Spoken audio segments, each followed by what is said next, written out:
Welcome mister Patel, आप हमारे घर आए, ये हमारी खुशकिस्मती है। जी, ऐसा बोलकर मुझे शर्मिंदा मत कीजिए। अच्छा, क्या नक्श यहाँ पर है? नक्श तो यहाँ पर नहीं है। ओह ठीक है, अगर नक्श यहाँ पर नहीं है तो मैं आप लोगों को ज्यादा डिस्टर्ब नहीं करूंगा। मुझे याद है आज आपका जन्मदिन है, मैंने आपके लिए एक छोटा सा गिफ्ट तैयार किया है। Please accept my gift. अरे पर इसकी क्या जरूरत थी? अच्छा कल्याणी जी, अब मुझे चलना चाहिए। कार्तिक के आदमियों ने टेबल पर एक ब्लैक बॉक्स गिफ्ट के तौर पर रख दिया और वो सब जावेरी मैंशन से चले गए।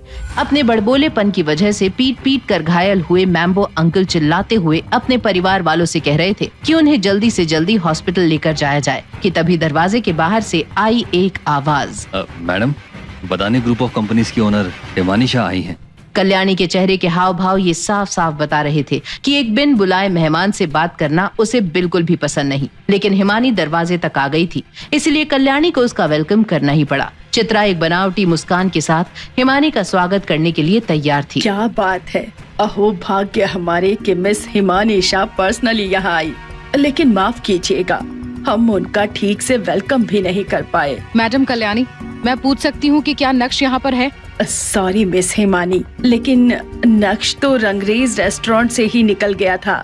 ओह सॉरी, आप लोगों को डिस्टर्ब कर दिया। ये बोलते हुए हिमानी ने भी कार्तिक की ही तरह अपना हाथ हिलाया और एक फीमेल बॉडीगार्ड ने तुरंत ही टेबल पर एक गिफ्ट बॉक्स रख दिया। मेरी तरफ से आपके लिए एक छोटा सा तोहफा। सूरत के 2 अरबपति एक के बाद एक नक्श से मिलने पहुँचे। ये बात किसी को हजम नहीं हो रही थी। जिस नक्श को कचरा समझकर हर कोई इग्नोर करता रहा, वो तो हीरा निकला।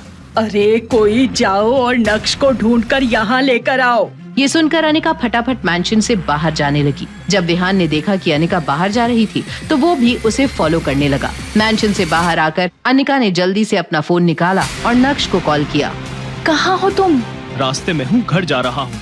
तुम परेशान मत हो, मैं सारा सामान पैक करके आज रात को ही निकल जाऊंगा। वेट फॉर मी, मैं अभी आ रही हूँ। अनिका ने एक टैक्सी रोकी और उसमें बैठकर निकल गई। जब अनिका टैक्सी से बाहर निकली तो उसने देखा कि विहान उसकी तरफ भागते हुए आ रहा था। ये देखकर वो अचानक से चौंक गई। अनिका, तुम घर क्यों आई हो?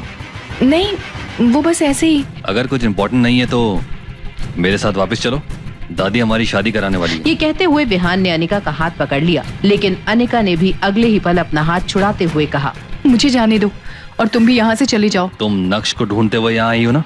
नहीं, मैं उससे आखिरी बार मिलना चाहती हूँ। और विहान, भले ही दादी मान गई होंगी, लेकिन मैं तुमसे शादी नहीं करना चाहती। क्यों? क्या तुम सच में उस कचरे को पसंद करती हो? मेरी शादी को लगभग 3 साल हो गए हैं और 3 साल में तो किसी भी अनजान के लिए भी कुछ फीलिंग्स आ जाती है। क्या तुम सच में उसे पसंद करती हो? विहान प्लीज यहाँ से चले जाओ, मुझे अकेला छोड़ दो। नहीं, उस कचरे के बारे में तुम्हें सोचने की जरूरत नहीं है, तुम्हें मेरे साथ यहाँ से चलना होगा। अभी वो दोनों एक दूसरे से बहस कर ही रहे थे कि तभी एक ब्लैक कार सड़क के किनारे आकर रुकी और उस कार से चित्रा बाहर आई। अनिका, विहान, तुम दोनों यहाँ पर क्या कर रहे हो? उधर मम्मी जी तुम दोनों को ढूंढ रही हैं। नहीं, मुझे वापस नहीं जाना। आंटी, यहाँ बाहर बहुत गर्मी, क्यों ना आप अनिका के साथ कार में बैठ जाइए, थोड़ा समझाइए इसे, मैं तब तक कोल्ड ड्रिंक लेकर आता हूँ। मम्मी, आप विहान को यहाँ से जाने के लिए कह दो, मुझे उससे शादी नहीं करनी है। ठीक है, हम इस बारे में थोड़ी देर में बात करते हैं, तब तक तुम अपना फैसला ले लो कि तुम्हें करना क्या है। दोनों माँ बेटी उस ब्लैक कलर की कार में जाकर बैठ गए। यहाँ विहान ने बेहोशी की दवाई कोल्ड ड्रिंक में मिला दी और अपने हाथ में कोल्ड ड्रिंक लेकर कार की तरफ बढ़ रहा था। विहान को इस तरह देखकर चित्रा के चेहरे पर मुस्कान आ गई थी। तुरंत ही चित्रा ने अनिका से कहा, अनिका देख, विहान को तेरी कितनी फिक्र है कि तेरे लिए कोल्ड ड्रिंक लेकर आया। आंटी, अनिका, लो कोल्ड ड्रिंक पियो और उसके बाद सोचो कि क्या करना है। जैसे ही अनिका और चित्रा ने विहान के हाथ से कोल्ड ड्रिंक ली, वैसे ही विहान डर के मारे अपने माथे से पसीना पोंछने लगा। अनिका और चित्रा दोनों ने ही आधे से भी ज्यादा कोल्ड ड्रिंक गटक ली। अनिका, मैंने फैसला लिया है कि हम वापस मैंशन जा रहे हैं। उस नक्श में ऐसा कुछ भी खास नहीं है कि तुम उसकी वजह से अपनी जिंदगी खराब करो। बस अब मैं आगे और कुछ भी नहीं सुनूंगी। नहीं मम्मी, मुझे नक्श। अनिका कुछ बोलने जा रही थी कि अचानक उसका सर भारी होने लगा और वो बेहोश हो गई। चित्रा के साथ भी कुछ ऐसा ही हुआ। विहान का भोला चेहरा किसी शातिर क्रिमिनल की तरह हो गया। उसने जल्दी से कार स्टार्ट की और निकल गया। नक्श, जो घर की बालकनी में ही खड़ा था, उसने इस नजारे को अपनी आंखों में कैद कर लिया था। 1 घंटे बाद जब चित्रा को होश आया तो उसने देखा कि उसे और अनिका को बांध कर रखा है। बचाओ, कोई है, हमें बाहर निकालो, बचाओ, बचाओ। अरे आंटी, क्यों गला फाड़ रही हो? आपको यहाँ पर कोई बचाने वाला नहीं आएगा।